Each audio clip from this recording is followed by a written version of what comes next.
Good morning. Hope that you are well, beloved of God. On this Wednesday, February 25th, we're invited a week into our Lenten journey now here to Lost and Found is the title of our devotion from Christ in our home. And our partners in ministry at Augsburg Fortress were invited to the Gospel of Matthew, the 18th chapter. I'll meet you at verse 10 if you want to read along and then share that devotion together from Christ in our home as we just spend a little time together here as we share the journey. Um, and so here we are. I'll meet you there with the parable of the lost sheep.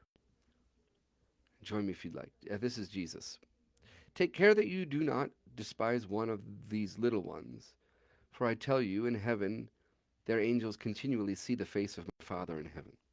What do you think? If a shepherd has 100 sheep, and one of them has gone astray, does he not leave the 99 on the mountains and go in search of the one that went astray? And if he finds it, truly I tell you, he rejoices over it more than over the 99 that never went astray. So it is not the will of your Father in heaven that one of these little ones should be lost. Again, Lost and Found is the title of our devotion from Christ in our home. We're invited to the 13th verse that we encountered that says, if the shepherd finds it, he rejoices over it more than over the 99. When my daughter was a preteen, this is not me, a devotion writer. Aha, but I was convicted right away, right? When my daughter was a preteen, I left her in a teen clothing store while I did a quick errand in a store nearby. When I went back for her, she was gone. I looked everywhere. The salesperson said she hadn't seen her. My heart lodged in my throat. Frantic, I walked in and out of every store in the area. I prayed, I cried. I started looking for a place to call the police. This was before cell phones. I circled back and found her calmly looking at outfits. She'd been in a dressing room and hadn't heard me calling to her. My relief was enormous. Perhaps you too can understand both the desperation and relief people experience when they can't find a loved one and then are reunited. I imagine this is how the shepherd in the parable we read today would have felt when he sought and found the missing sheep. The story also illustrates how relieved God is when we come home to the care and comfort our divine shepherd longs to provide us.